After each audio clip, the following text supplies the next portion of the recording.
malaking bagay yung panalo namin ngayon kasi nga target namin bound to semis. Pero ito, meron pa kami isang game. Malaking turning point ito para sa amin kasi yung Akari kasi anytime pwedeng bumalik. So luckily na nakuha namin yung panalo. And siguro bukas Monday naman pala may Sunday. So by Monday naka-ready na ulit kami, preparation naman para kay Gallery. So it's a must win para at least malaki yung chance namin na nandun kami sa final four. Thank you, Coach. Yun nga nabanggit ni Coach, it's an important win for Cherry Tigo, lalo na aiming for a semi spot. Ano lang masasabi mo sa naging teamwork ng Cherry ngayong gabi? I hope magpatuloy talaga siya hanggang sa mga remaining games namin. And yung bond na nabuo namin, sana madala namin hanggang dulo. At nakikita naman din siguro evidence siya sa laro na napapakita namin na lagi kaming we got each other's back na. Parang gano'n. Thank you. The floor is open for questions. Ayun, Coach, sunod-sunod yung panalo nyo, 6-game winning streak. Tapos most of them 3 sets lang. Masabi mo ba, Coach, na nag-peak na kayo? Or hindi pa to yung Yung peak, hindi ko pa masabi na ano, pero ang importante ngayon sa amin, nadi-deliver namin kung ano yung demand ng team, hindi na lang ng coaches eh. So yung demand ng team na ibibigay, kasi nga kung paano kami mag-practice, yun na yun, kung ano yung lumalabas na yan. Yun naman ang pinakamaganda sa nangyayari. Ang isa pa ang pinakamagandang nangyayari is healthy kami lahat. Kasi yun ang nagdadala sa amin kung nasaan kami ngayon, kasi nga everybody's healthy. Everybody contribute dun sa kung ano yung mga given task para sa kanila. Everybody is give their all pag naglalaro. So I guess yun ang isa sa pinakamagandang nangyayari. Aside dun sa kung nagpipig ba or hindi, o nagpipig ba, yung pinaka-importante is yung jelly at saka yung chemistry ng team. Tsaka yung demand ng team na ibibigay na. For Aya, since college, then now sa Cherry, laging sinasabi na when in doubt, go to Aya Laure since puro finisher ka sa mga sets. So, paano mo na lang ine-embrace yung role tsaka ginagawa? Siguro kung ano yung mga sinasabi ni Coach Kung Fu sa akin dati. Lagi ko yun nire-recall. Kasi sometimes, yung pagtitiwala sa sarili, sometimes hindi siya enough for me. Kailangan nandyan, lalo na yan, malaking bagay si Coach Kung Fu talaga na nag-remind kung sino ba ako, kung ano ba yung napaghirapan ko dati, na kayang-kaya kong dalhin sa pro. That's why, hanggang sa pro, parang kumbaga, nagagawa ko siya. Siguro dahil din talaga kay Coach Kung Fu.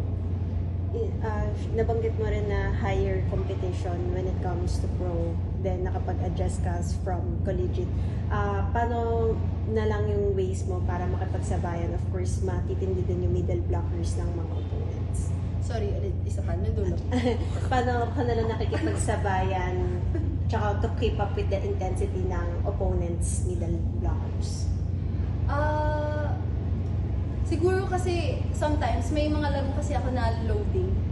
So, yung intensity, ako aminado ako nawawala siya sa akin. Pero, yung pag nakikita ko yung mga kakampi ko na bumubuga sila, parang at the same time ako magpapadamay din ako. At of course, parang mas gaganahan talaga ako para, keep up tayo, gano'n. So, ayun, parang ready lang ako lagi kung ano yung kaya kong i-contribute. To Ayo, paano nyo na lang siguro i-sustain yung magandang performances nyo? Kasi yun nga, sunod-sunod yung panalo nyo. I think tamang preparation and recovery din talaga. Kasi sometimes, kahit naman anong klase pukpok sa training, kung wala ding nila coach, guidance, sometimes nauubos din. So, ayun, may maganda kasi kaming recovery time, may maganda din kaming programa, sistema sa training. And yun siguro yung kaya nagagawa namin itong mga panalo na to. And of course, yung support ng management din sa amin. Na may mga binibigay silang suporta, like may mga paspa sila, may pakain. That's why parang yung mental namin, kahit pa paano, na recharge. Yes. So, ayun, malaking bagay din. heading into your last game ng elimination round against Gallant's Tower, syempre, siguro ang biggest opponent nyo at this point is complacency. Paano nyo na lang i-counter yung complacency na yun para hindi kayo maging complacent?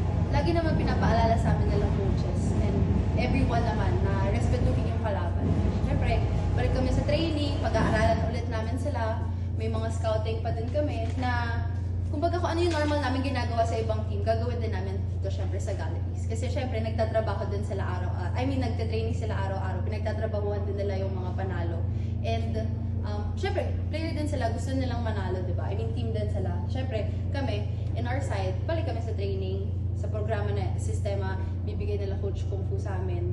Kaya ayun. Coach, yung paano na lang yung para ma-prevent yung complacency ng team? Ano nga, gaya na sinabi ni Ea kanina,